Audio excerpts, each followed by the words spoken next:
Vamos a proclamar la palabra del Señor. Mateo 6, del 9 al 13. Vosotros pues oraréis así: Padre nuestro que estás en los cielos, santificado sea tu nombre. Venga tu reino. Hágase tu voluntad como en el cielo, así también en la tierra. El pan nuestro de cada día, dánoslo hoy. Y perdónanos nuestras deudas, como también nosotros perdonamos a nuestros deudores. Y no nos metas en tentación, mas líbranos del mal, porque tuyo es el reino, el poder y la gloria por todos los siglos. Amén. Gloria al Señor. Antes de que se sienten, voy a volver a leer, voy a repetir el verso 12. Dice: y perdónanos, no tienen que repetirlo todo, solo lo voy a leer. Y perdónanos nuestras deudas, como también nosotros perdonamos a nuestros deudores. Este es algo, el perdón es una cosa tan importante, pero yo quiero que se lo lleve en su corazón. Le estamos pidiendo a Dios que nos perdone en proporción directa a lo que nosotros perdonamos.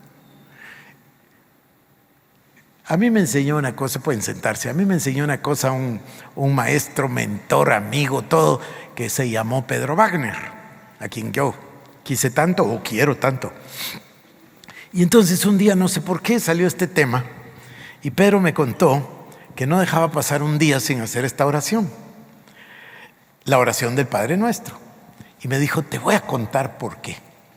Porque al final de mi día, esta es la última cosa que hago. Oro esta oración. Y esta oración me hace bendecir al Señor, me hace bendecir su nombre, me hace orar que su voluntad sea hecha en la tierra como en el cielo, me hace clamar por su reino, pero me hace pedirle el pan, me hace que me libre de la tentación, todo lo que ya leímos. Pero sobre todo, me dijo, entonces ya no puedo ir a dormir sin antes perdonar cualquier cosa que hubiese podido pasar durante el día, para vivir libre, porque dice la palabra que si no perdonamos, Dios no puede perdonar. No es que no quiera, es que no puede por su palabra perdonarnos. Gloria al Señor, amados hermanos. Bienvenidos en esta noche. Hoy nos toca a nosotros el rescate, el reino prometido a través de un pacto o a través del pacto, como lo quieren llamar.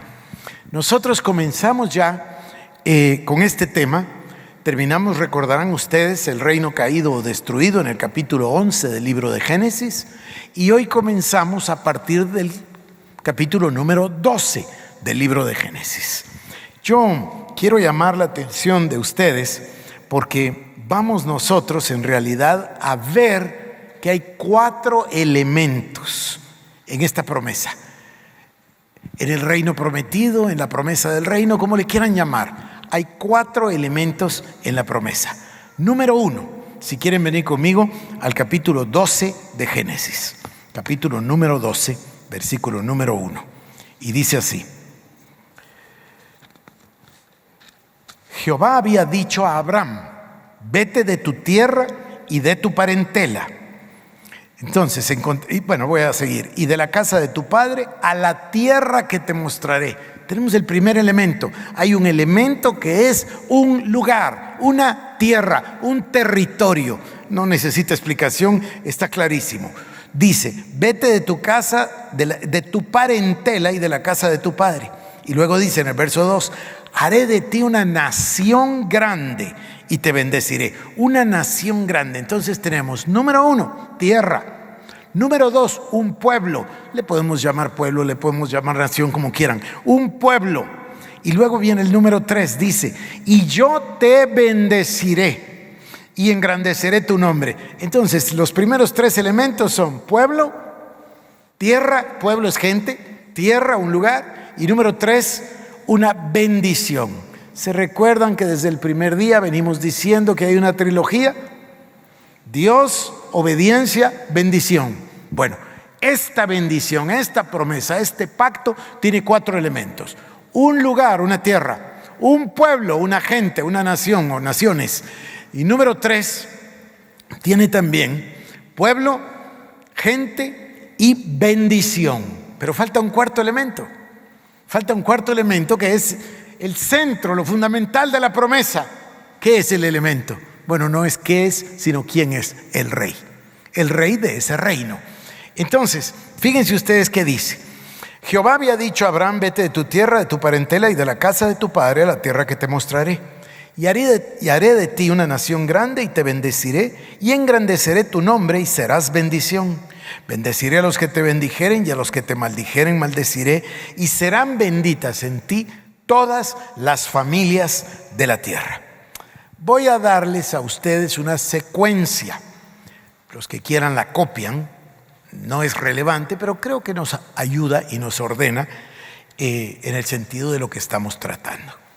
Si quisieran ser muy precisos, diríamos que nuestra subdivisión es así.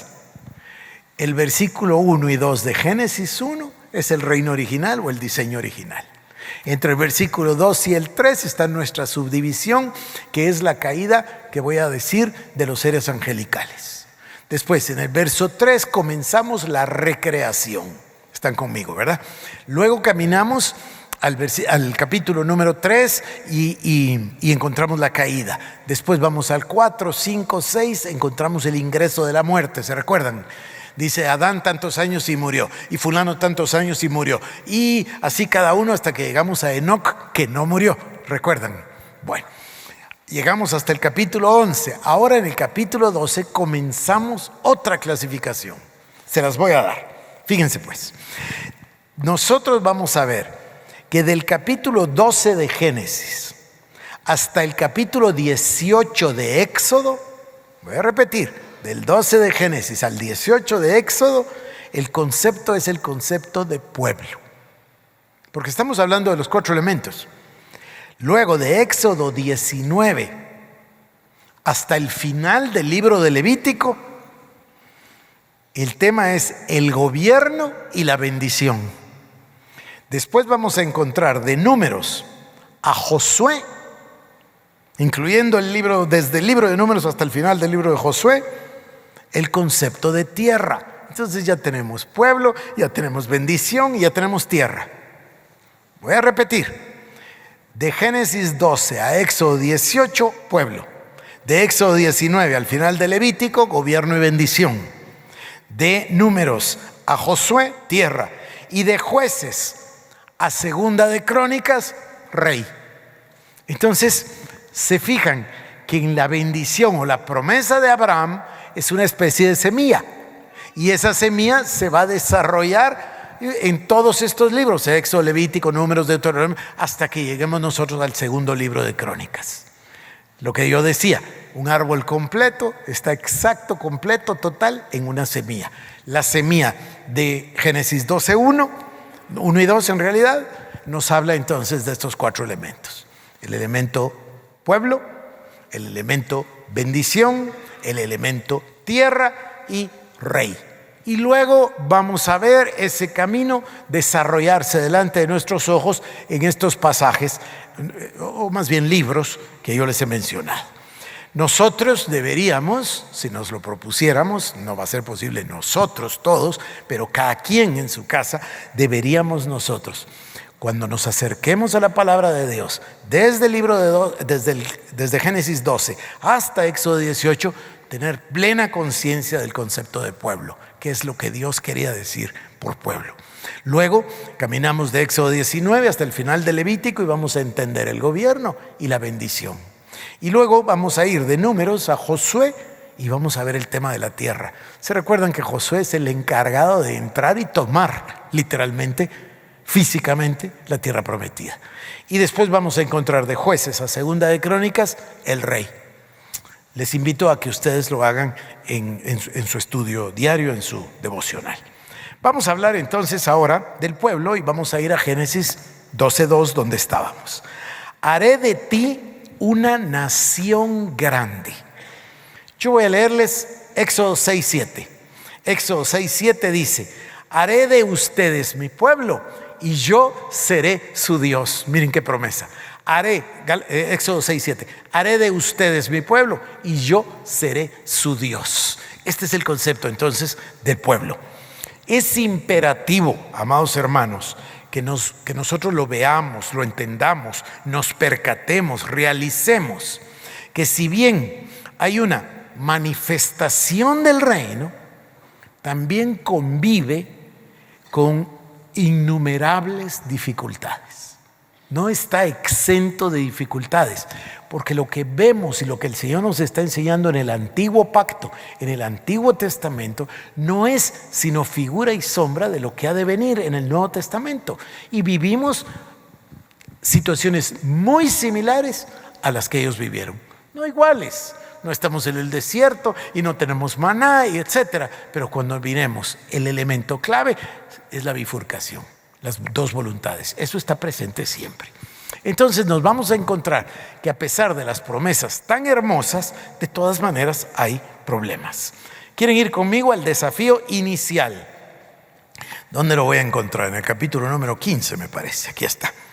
Capítulo 15 de Génesis. Este es el primer desafío inicial. Fíjense. Lindo, ¿no? Dice: vete de tu tierra, vete de tu casa, vete de tu parentela a la tierra que yo te mostraré y te bendeciré.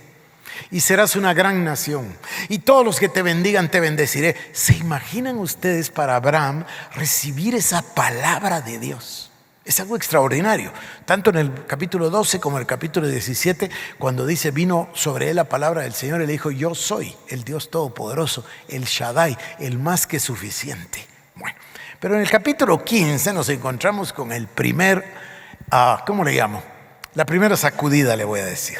Después de estas cosas vino la palabra de Jehová a Abraham en visión, diciendo: no temas, Abraham. Miren qué palabra. No temas, Abraham, yo soy tu escudo y tu galardón será sobremanera grande. Miren qué palabra. Yo soy tu escudo, le dice Dios, y tu galardón será así extremadamente grande, sobremanera grande. Y respondió Abraham: Señor Jehová, ¿qué me darás siendo así que ando sin hijo? Y el mayordomo de mi casa es ese Damaseno Eliezer. Entonces, lo que nos está enseñando esto es la frustración de haber recibido la promesa, pero de que está pasando el tiempo físico. Entonces Abraham está desesperado, o no sé qué palabra usar, quizás no desesperado, pero está desanimado, eso es evidente. Entonces, Señor, fíjense ustedes, ante el saludo de que Dios se presente y le diga: yo soy tu escudo y tu galardón será sobremanera grande, y él decaído le contesta: ¿y qué me darás si ando sin hijo? Porque su tema era: ¿cómo es posible que Dios me haga una nación grande? ¿Cómo es posible que Dios me bendiga y que haga un pueblo y me lleve a una tierra? Pues solo es posible si tiene descendencia, ¿o no? Ahora, si lo vemos del otro lado, el día de ayer, recordarán que el propósito de Dios era sacar un pueblo precisamente de los lomos de Abraham. Y él está aquí y dice: sí, pero no tengo hijo. Bueno, este es un momento muy álgido, muy difícil, y yo se los quiero enseñar a ustedes. Síganme entonces, porque el desafío inicial se llama Abraham y Sarai. La respuesta se va a llamar Abraham y Sara, pero aquí todavía estamos con Abraham y Sarai. Para los que conocen, el nombre de ellos era Abraham y ella Sarai. Cuando Dios les cambia el nombre, entonces pasan a llamarse Abraham, que es padre de muchas naciones, y Sara. Entonces voy a hacer un ejercicio, si ustedes me lo permiten. Voy a llevarles de capítulo en capítulo en el libro de Génesis. Pero antes de hacer eso, quiero yo rectificar algo de la noche de ayer. En el día de ayer, nosotros tomamos el plan de Dios. Comenzamos nosotros en la creación, la recreación, la caída. ¿Recuerdan? Hablamos del propósito divino, entonces hablamos de Abraham. Dios planea sacar un pueblo nuevo de los lomos de Abraham, que se convierte en Abraham. Sale el pueblo de Israel, obviamente Isaac, Jacob, etc.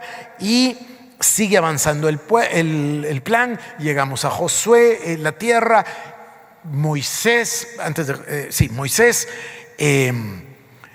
Perdónenme, dije Josué y es José. Entonces estoy hablando de Isaac, estoy hablando de Jacob, estoy hablando de José. Obviamente José va a Egipto, Jacob llega todavía a Egipto con 70 descendientes y se vuelven miles adentro de Egipto.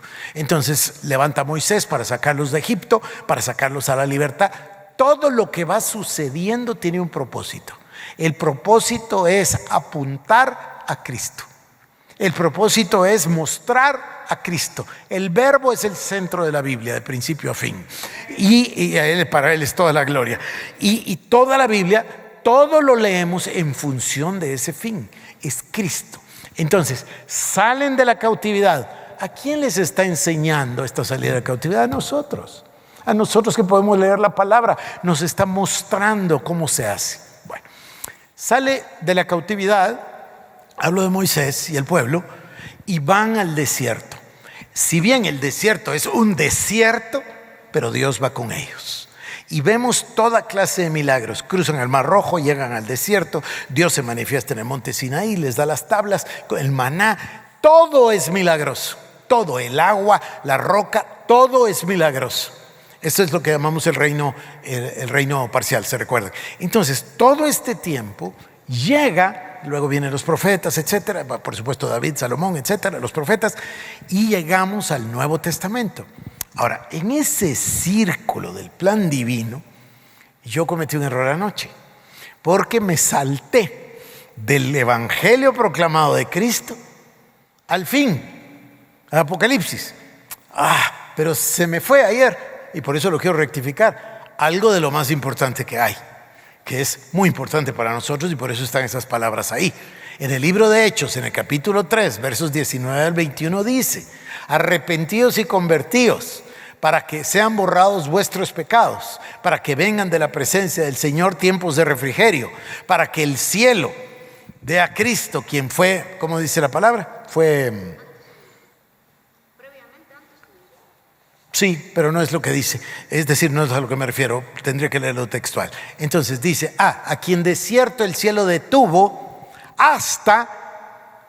Yo esto es lo que me comí, es que es tan importante. Después no podía creer yo en la noche que me lo había perdido de decírselos. Hasta el tiempo de restauración de todas las cosas. Y luego viene el Señor.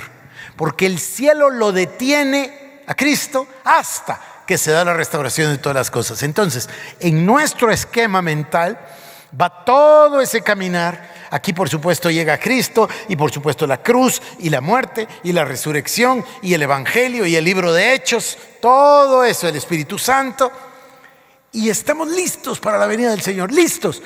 Pero antes de eso se debe producir la restauración total, porque dice la restauración de todas las cosas, y eso es lo que viene. Eso es lo que viene. Yo estoy tan emocionado. Lo que se me había pasado decirles es que los invito para este domingo. Dios me dio una palabra profética y es justamente sobre ese tema. Entonces les motivo y les invito para este domingo, dentro de 2 días, que voy a compartirlo.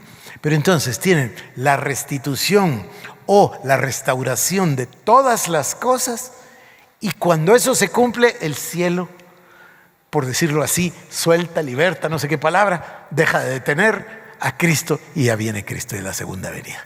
Entonces quería decir eso porque ayer me quedé con eso en el corazón. Bueno, vamos a ir a Génesis capítulo 12. Entonces, capítulo 12, ya lo leímos, es la promesa. En el 13 nosotros seguimos a Abraham y su camino.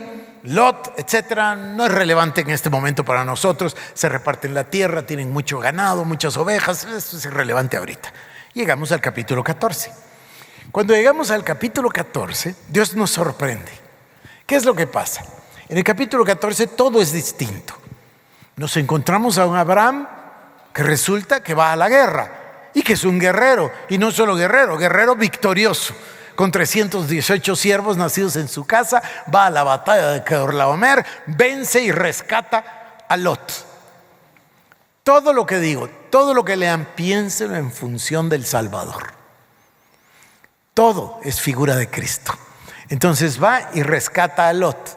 ¿Y qué sucede? Ustedes lo saben, ya lo hemos visto más de una vez. Inmediatamente le aparece Melquisedec, lo bendice, le da pan y vino, pero inmediatamente aparece el rey de Sodoma. ¿Están conmigo? Esas dos cosas suceden. ¿Por qué hago tanto énfasis? Porque quiero demostrarles que esa ambivalencia, esa bifurcación, esa disyuntiva, esas dos voluntades, la voluntad de Dios y la rebelión, están de continuo acá, hasta que el Señor diga, por los siglos de los siglos. Pero mientras ese momento no llegue, vivimos con eso, nosotros vivimos con eso. Entonces tenemos que aprenderlo, vaciarme del yo, vaciarme del ego para que sea Cristo. Es la meta suprema de tomar uno de los dos caminos, una de las dos voluntades. La otra es la rebelión, o como leímos del hermano Andrew Murray. Entonces tenemos adentro el espíritu de Satanás. ¿Se recuerdan que lo leímos? Entonces yo quiero que tomen conciencia que esta bifurcación está presente siempre. Eso es lo que implica Melquisedec. Por supuesto, Melquisedec es tipo de Cristo, sacerdote del Dios Altísimo, sin principio ni final. Luego Jesús es sacerdote de un nuevo pacto. Jesús venía de la tribu de Judá, no de Aarón ni de Leví, y no es del sacerdocio de Aarón ni es descendiente de Leví, sino que de Judá. Pero Jesucristo es sumo sacerdote según el orden de Melquisedec. Bueno, capítulo número 15. Llegamos al capítulo número 15, aquí estábamos. Abraham sin hijo. Esto es, leámoslo porque aquí hay una ratificación extraordinaria. Verso 2. Respondió Abraham y dijo, Señor Jehová, ¿qué me darás siendo que ando sin hijo y el mayordomo de mi casa es ese Damaseno Eliezer? Dijo también Abraham, mira que no me has dado prole, y aquí que será mi heredero un esclavo nacido en mi casa. ¿Qué es lo que significa esto? Esto implica que él tiene los ojos en la visión. Dios me dijo que me va a dar una descendencia, pero los años van pasando, el cuerpo va envejeciendo. Entonces él como que se está imaginando, bueno, tal vez entonces es ese Damaseno Eliezer. Entonces me va a parar heredando. Ven la frase, ¿verdad? No dice mi mayordomo Eliezer, no, ese Damaseno Eliezer. El pobre Eliezer no está enterado de qué está pasando, pero se fijan lo que es, que es una cosa maravillosa la Biblia. Pero Abraham obviamente está pensando eso en su corazón. Entonces miren la respuesta de Dios. Dijo también Abraham, etc. Entonces dice el verso 4. Luego vino a él palabra de Jehová diciendo, no te heredará sino un hijo tuyo será el que te heredará. Y lo llevó fuera y le dijo, mira ahora los cielos y cuenta las estrellas si las puedes contar. Y le dijo, así será tu descendencia. Esta es la ratificación de la promesa. Esta es debido a la necesidad de él.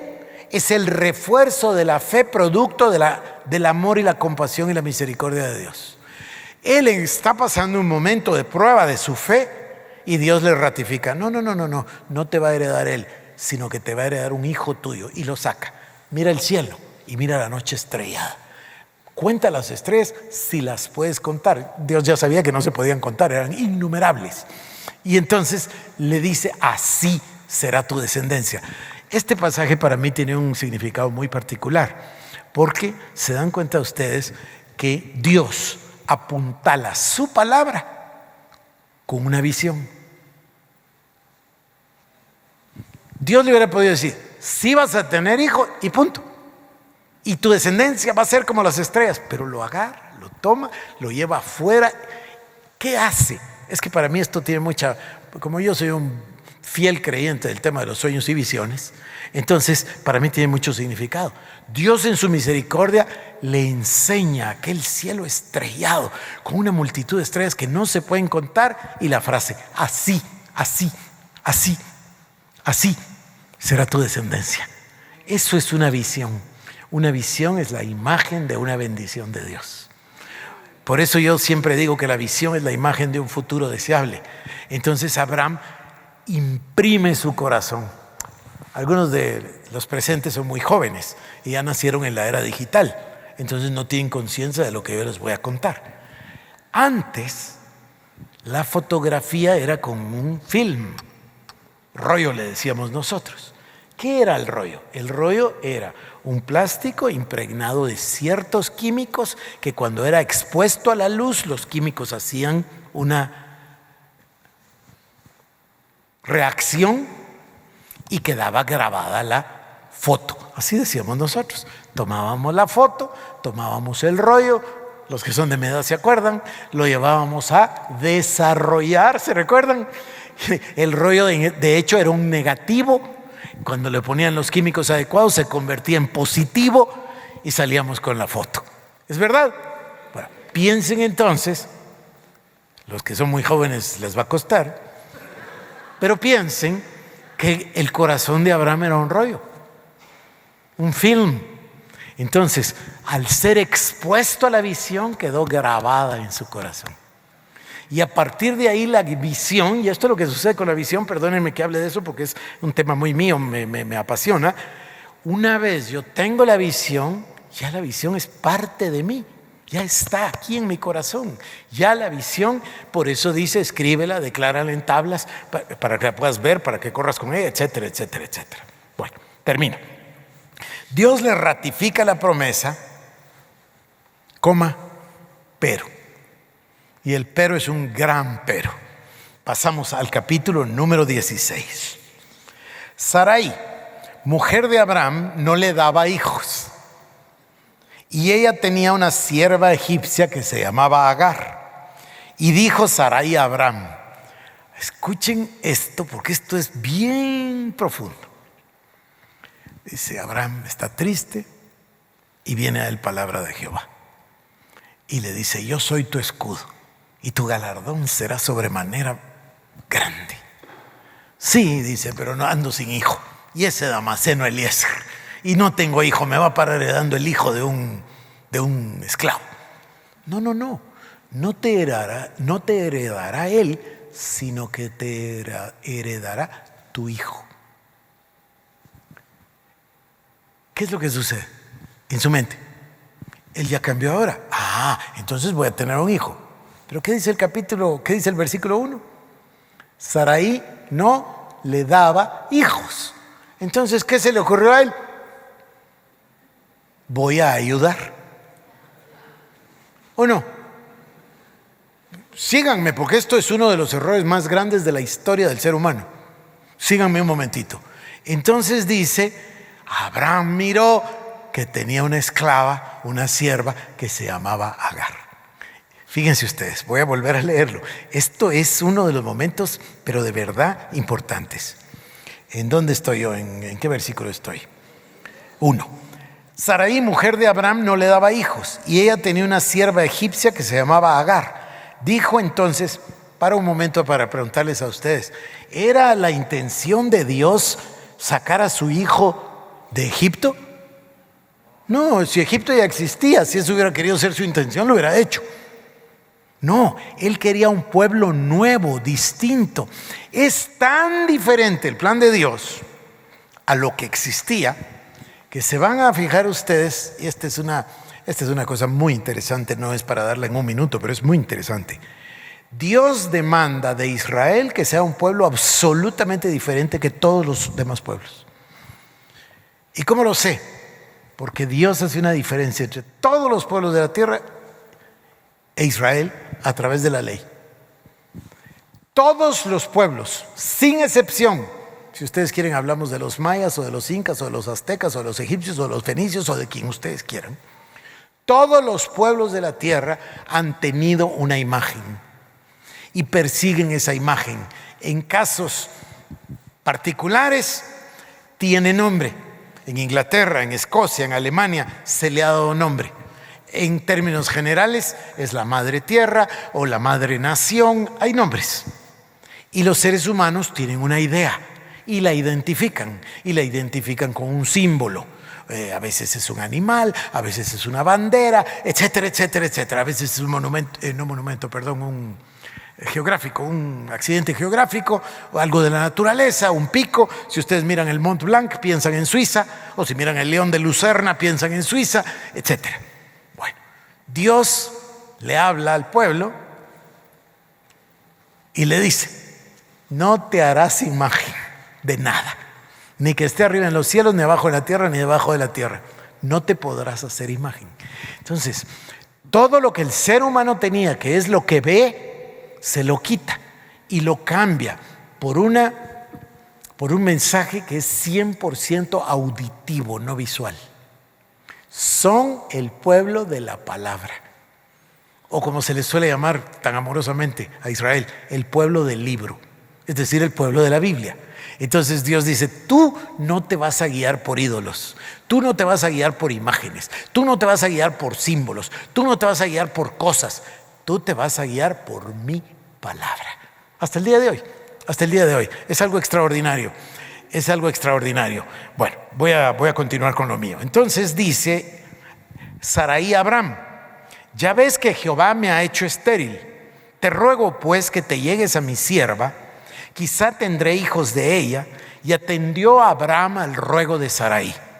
Y Sarai, mujer de Abraham, tomó a Agar, su sierva egipcia, al cabo de 10 años que había habitado Abraham en la tierra de Canaán, y la dio por mujer a Abraham su marido. Y él se llegó a Agar, la cual concibió, y cuando vio que había concebido, miraba con desprecio a su señora. Entonces Sarai dijo a Abraham, mi afrenta sea sobre ti, yo te di mi sierva por mujer, y viéndose encinta me mira con desprecio. Juzgue Jehová entre tú y yo.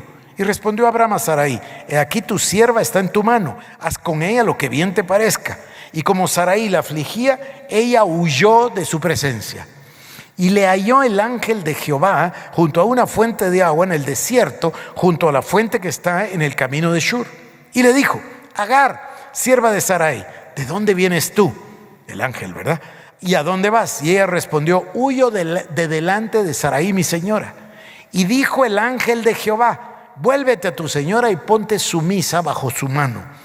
Le dijo también el ángel de Jehová, multiplicaré tanto tu descendencia que no podrá ser contada a causa de la multitud.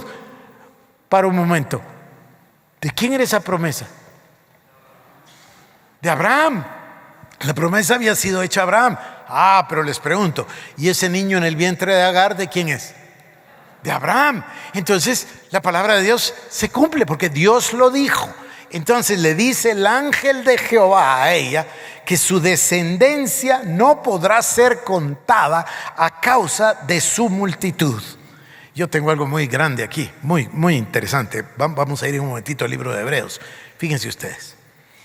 Este momento tiene tanto significado que el día de hoy, siglo XXI, ese es el mayor problema de la humanidad. Los hijos de Agar, más tarde los hijos de Ismael contra los hijos de Isaac. Este es el problema más grande que vemos nosotros en la actualidad. Pero no es solo que veamos un problema del Islam y el cristianismo o el judaísmo. No. Es que el Islam es el lugar a donde va a encontrar manifestación toda la revelación del Apocalipsis. Yo entiendo que hay personas que piensan que la gran ramera y la gran Babilonia es Roma. Yo no lo encuentro.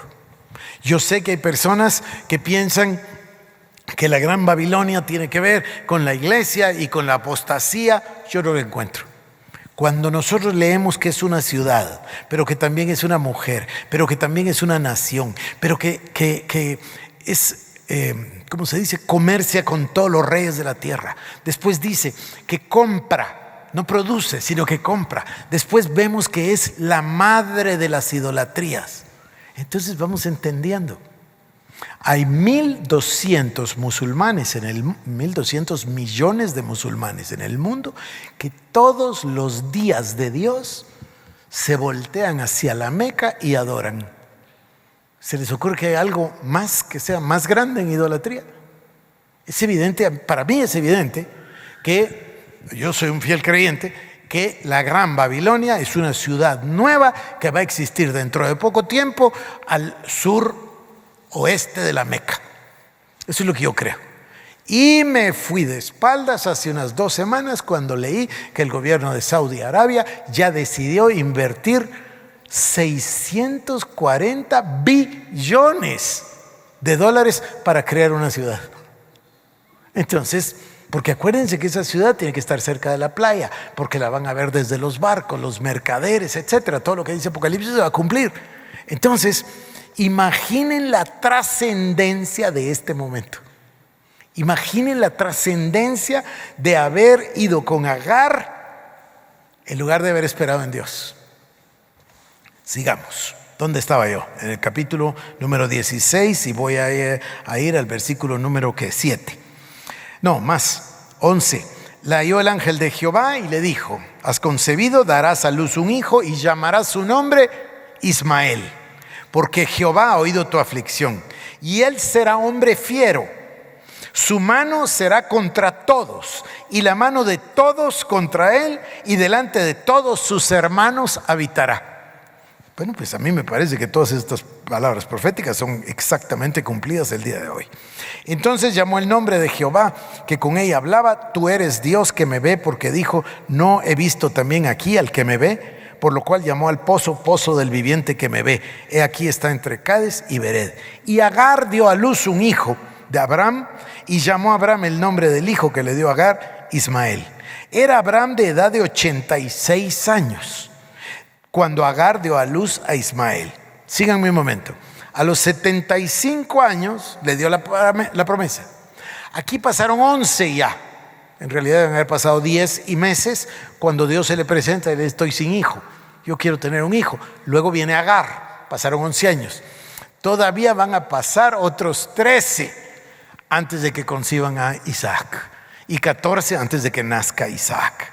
Pero este momento es verdaderamente un momento importante cuando separa a los hijos de Israel o los hijos de Isaac de los hijos de Ismael. ¿Dónde voy entonces? Voy a pasarme ahora. Quiero mostrarles algo. Es que esto es de verdad importante. Tenemos entonces otra vez la bifurcación. Tenemos a Agar de un lado y a Sara del otro. Otra vez volvemos a tener lo mismo. ¿Se recuerdan que hablamos de la carne y del espíritu? ¿Sí? ¿Se acuerdan que hablamos del orgullo y la humildad? Bueno, volvemos nosotros a estar frente a una disyuntiva.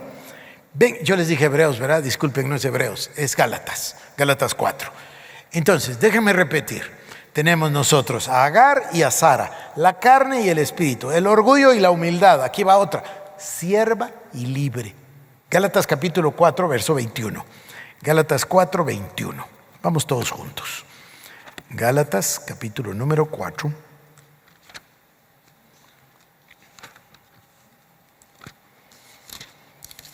Y versículo número 21.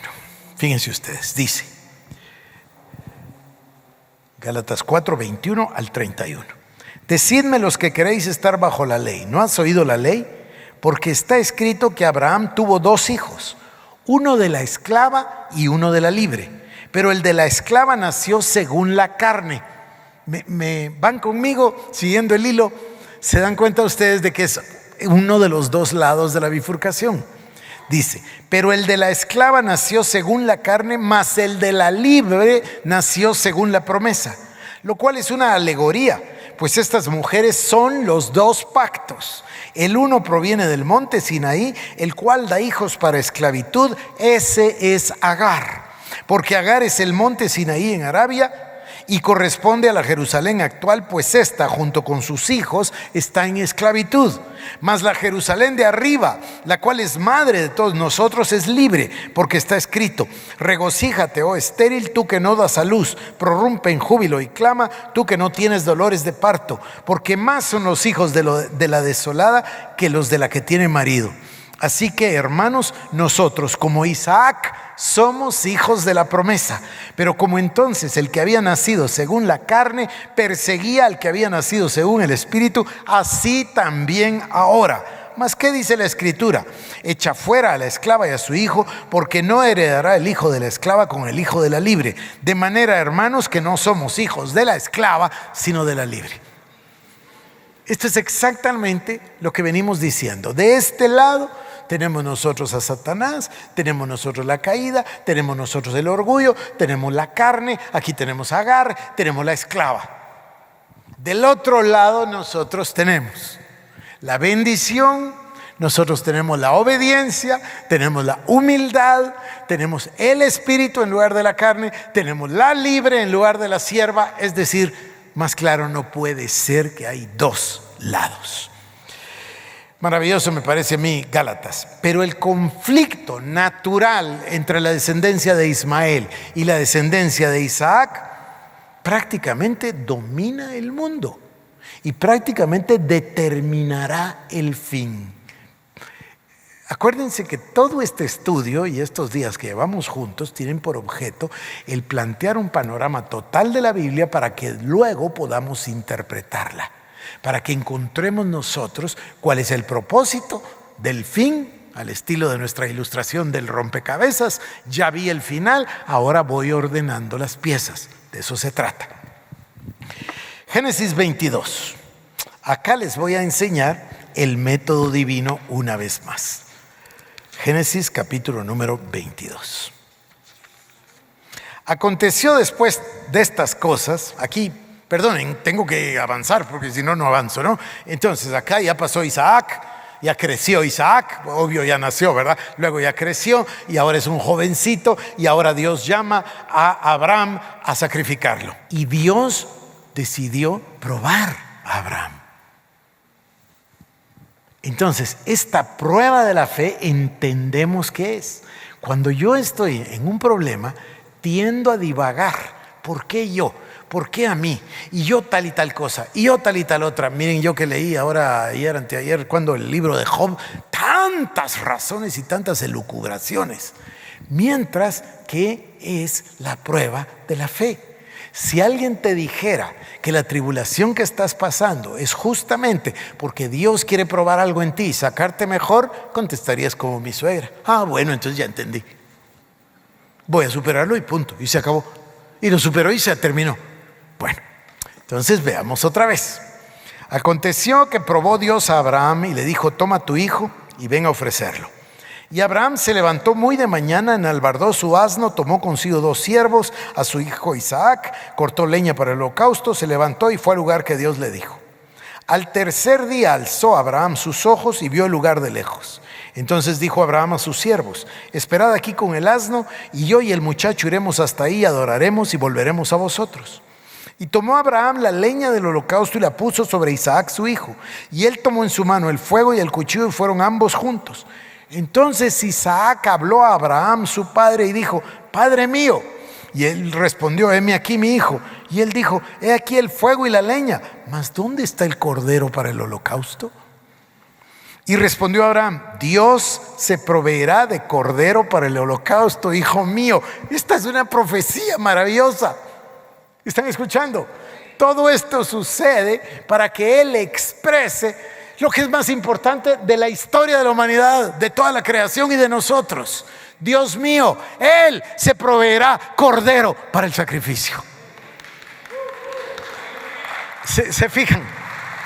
Yo entiendo que hay personas que van a leer este pasaje y van a decir que esto es lo que le contestó Abraham a Isaac. Por supuesto que es cierto, pero es una de las más grandes profecías de toda la Biblia.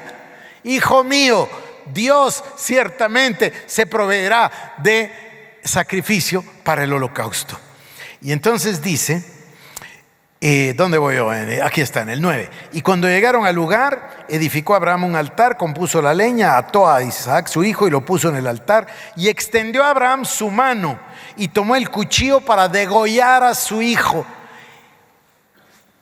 Entonces el ángel de Jehová le dio voces desde el cielo y dijo: Abraham, Abraham. Y él respondió: heme aquí. Y dijo: no extiendas tu mano sobre el muchacho ni le hagas nada, porque yo conozco que temes a Dios por cuanto no me rehusaste tu hijo, tu único. ¿O no dice mi Nuevo Testamento que no dejará que seamos tentados más allá de lo que podamos soportar? ¿Se fijan? Es exactamente. Yo he oído a los hermanos 1,5 millones de veces, incluyéndome a mí: ¿por qué será que Dios espera hasta el último minuto? ¿Saben por qué, verdad? Porque no esperó media hora más, porque hubieran habido más minutos. Fue el último minuto para nosotros, pero a lo mejor hubiera podido pasar otra semana. Dios Todopoderoso, exclama el ángel y dice: no extiendas tu mano, yo conozco que temes a Dios. Claro, aquel profesor que tenía su programa de televisión aquí en Guatemala hubiera dicho: prueba superada. ¿Sí o no? ¿Sí o no? es exactamente lo que pasó. Dios decidió probar a Abraham y Abraham fue fiel. En realidad es una prueba superada, ¿sí o no? Bueno, entonces alzó Abraham sus ojos y miró, y a sus espaldas un carnero trabado. No voy a seguir, no voy a seguir. Pero se fijan ustedes que otra vez encontramos aquí la ratificación, ¿cómo lo digo? La verificación, la repetición, ¿cómo lo digo? Confirmación del método divino. Dios, obediencia, bendición. Ojo, porque esto es importante. Dios, obediencia, bendición. Bendición, sinónimo, milagros. ¿Me escucharon? Voy a repetir. Ya ustedes ya lo vimos muchas veces. Dios, obediencia, bendición. Pero fíjense a dónde voy. Dios, obediencia, bendición. Bendición, sinónimo, milagros. Voy a hablarles del avivamiento. ¿Qué es el avivamiento? El avivamiento es la presencia manifiesta de Dios en un lugar como respuesta a la oración. ¿Quién es el más interesado? Es Dios. Él es el que aún retrasa su plan con tal de que todos lleguen al arrepentimiento. Entonces Él es el más interesado. ¿Qué encuentra en una iglesia que se postra con reverencia, fervor, a clamar y pedir un avivamiento? Obediencia. Entonces tienen a Dios, su voluntad, tienen obediencia. ¿Cuál es el resultado? La bendición. Y la bendición en este caso es sinónimo de milagros. Y en este caso es sinónimo de avivamiento. Miren, yo tuve la dicha de conocer a Samuel Howells, el hijo de Rhys Howells. ¿Se acuerdan de ese libro tan maravilloso, Rhys Howells, Intercesor? Así que yo fui allá a Swansea, en el país de Gales, en la Gran Bretaña, y pasé una noche, o a lo mejor dos, y me puso a enseñar ahí en el instituto. Y era un hombre maravilloso. Y entonces en la noche nos sentamos, ya me estoy acordando que fueron 2 noches, y nos sentamos en un sofá que tenía cerca de una chimenea y empezó a contarme cosas. Y entonces me contó varias. Yo voy a contarles nada más un par de anécdotas. No sé por qué me dijo: ¿viviste allá afuera, abajo en el sótano donde está la leña? Sí vi, le dije, ahí donde la guardan había una casa de piedra y con unas gradas. Dice, pues ahí abajo en el sótano recibió Reinhard Bonnke el Espíritu Santo. Entonces estamos hablando de avivamiento y me dice, sí, Evan vivía aquí cerca, a tantas cuadras a la vuelta. Evan Roberts, 1904, el avivamiento de Gales. Algo extraordinario. Bueno, así eran las historias de ellos, porque Rhys Howells, el papá, fue contemporáneo de Evan Roberts. Entonces la historia es que Evan Roberts, siendo un joven estudiante en el seminario, tenía una pasión que manifestaba de esta forma, en 2 formas.